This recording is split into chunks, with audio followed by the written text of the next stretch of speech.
అందరికీ నమస్తే. ఆధునిక భారతదేశ చరిత్ర కాలక్రమ పట్టికని మనము చూస్తూ ఉన్నాము.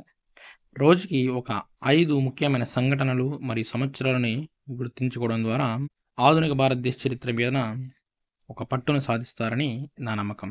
ఇక ఈరోజు వీడియోలోకి వెళ్ళామంటే 1688 దేశంలో మొదటి మున్సిపాలిటీగా మద్రాసు ఏర్పాటైంది. 1690లో జాబ్ చార్నక్చే కలకత్తా నగర నిర్మాణం. 1696లో కలకత్తాలో ఫోర్ట్ విలియం కోట నిర్మాణం ప్రారంభం. 1707 సంవత్సరంలో ఔరంగజేబు మరణం. 1739 సంవత్సరంలో భారతదేశంపై నాదిర్ షా దండయాత్ర.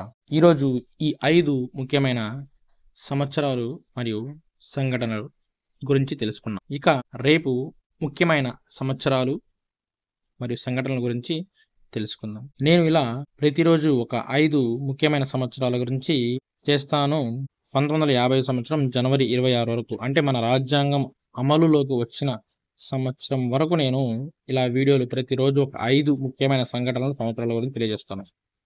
ఆ తర్వాత ఫుల్ ఫ్లెడ్జ్డ్గా వీడియోస్ని ప్రతి సంవత్సరం గురించి, ప్రతి సంఘటన గురించి విపులంగా వీడియోస్ని తెలియజేస్తాను.